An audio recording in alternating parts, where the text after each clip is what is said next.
Hello everyone, Lisa here. I didn't think that I would have time to go over virtual classrooms today in our talk, just because we're doing a lot on planning and assessment and behavior stuff today. So I made this little LisaTalk just in case I don't get to that. So that I can still leave you with some ideas for setting up a virtual classroom. I'm totally new at virtual classrooms. I'm sure some of you can tell that from my own, from our class. But I've learned a lot. So the issue for me was that I had been on leave from the Western Quebec School Board for 2 years doing my PhD and teaching in the faculty of ed. But I really missed the kids. I really felt like I wasn't ready to be away from the classroom. So I was ready to go back to my school, Pete's, just half time, and work with teachers who are struggling with different aspects of, creating a learning environment where everyone can be successful, and also responding to the calls to action and integrating Indigenous perspectives and stories into the curriculum. So that was going to be my role. But as I've mentioned to you, I have a disease that I have to take several immunosuppressant injections for, and my doctor just said it's not safe. So in Quebec, you have to get a medical exemption, and there's not that many exempt conditions, but mine is one. And I was told I would be at home on sick leave. And then right near the end of August, maybe the 20th of August, they decided that no, exempt teachers would teach virtually, because I think they forgot that there would be students who were also exempt. So that's how I ended up teaching virtually, and I had very little time to get anything ready. And we were using Teams, and I knew nothing about Microsoft Teams. I was a very self-professed Google person. So I'll tell you this, the first week of virtual school, I cried a lot. I was like not sleeping well, not eating well. I felt like a new teacher again. I felt like I didn't know what I was doing and I couldn't do the best for the kids. And it was such a strange platform to get used to as someone who really thrives on relationships. And it was really hard, but I learned a lot. So it reminded me that when we struggle, we really do learn. So remember that next year, or when you do your first year of teaching your own classroom or even supply teaching, struggle equals learning.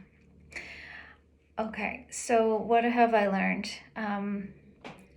My board uses Microsoft Teams, so oftentimes you don't get to choose the platform, you just have to go with it. They do offer PD around using the platform. Go to that PD, it's really helpful.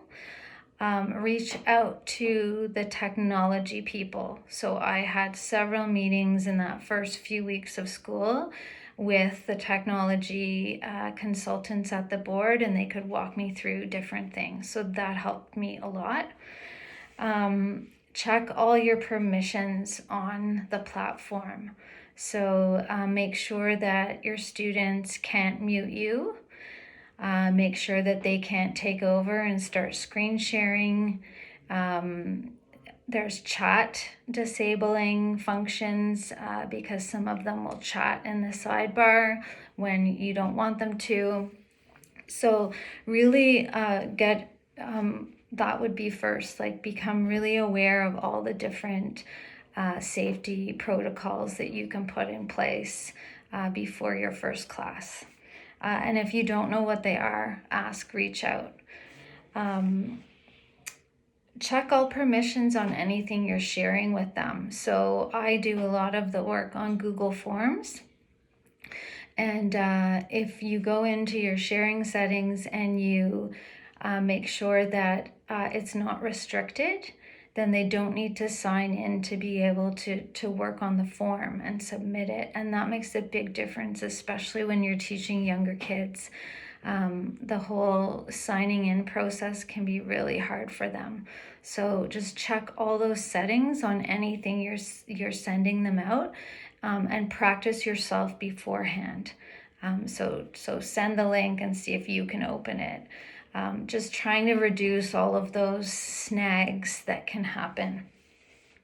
Same with the links to any games that you use. Try the game out before you send it out. So there's some great online things that I use, like Padlet, like we use in our class. And then another one that I've used a lot with them is called Quizzes. And it's really fun for them. They like it a lot. You can customize your own, but again, just make sure that you've tried it out, you've tested it, you've changed link permissions so it's easy for them to access. I learned the hard way. And then you see like 17 little hands going up and it's overwhelming. Have two computers or two screens. So I have two screens. DJ.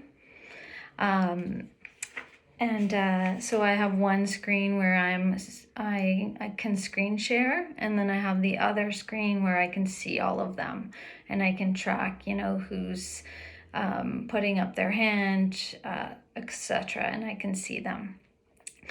I don't require them to put their video camera on. I think we talked about this in our class at the very first day. Those that want to and feel comfortable will, and those who don't want to because they're not comfortable won't. And you have to trust that they're still learning and participating in different ways. I use their names all the time. So I'll say, Jacob, would you check in with me? And I'll say, Jacob, please unmute and check in with me. So you can do things like that if you feel like they haven't checked in for a while and you haven't heard from them. One of the best pieces of technology advice I have is logging out and logging back in. So I've learned that solves a lot of problems. So kids will say, I can't hear you, or I can't see you, or I can't. Say, log out and log back in, or shut down and restart. That seems to fix a lot of problems. Plan to spend a lot of time in the first few weeks solving those technology problems, and also teach them about being a good digital citizen. So every day at the beginning of class, I put up a slide with what does it look like to be a good I call them virtual superstars. So we're muted unless it's our turn to talk. We put up our hand using the hand button when we want to say something. We listen to others when they're presenting. We don't chat unless, we're using the chat function for brainstorming or sharing ideas. We try and solve our problems because we're superstars, so we know how to solve a lot of problems. Things like that. And every day I go over them again just to remind them. Practice yourself. Practice screen sharing and all of that stuff before your first class, because that will help you feel a little bit better. And also, don't try too many things at once. On some of these platforms like Microsoft Teams, there's so many different things you can try, but get the kids used to one way. So, Google Forms, get them used to clicking on the link and filling that out and submitting it. Or in Teams, there's something called Notebook. You can get them used to that, but try and decide on one way that you're going to really do work and assignments and stick to that. It's really hard if there's multiple ways of finding things and submissions. And the same for games, like try not to introduce too many different games at once. If you're reading books to them, unless you have a document camera, it can be really hard to read a story, but I found that there's lots of books that are PDF online for free, and I've also found that a lot of books actually have been recorded on YouTube, sometimes even with the author reading them. So I've used those quite a bit. Say their names a lot. It just draws them in and makes them feel like they're there and that they're seen.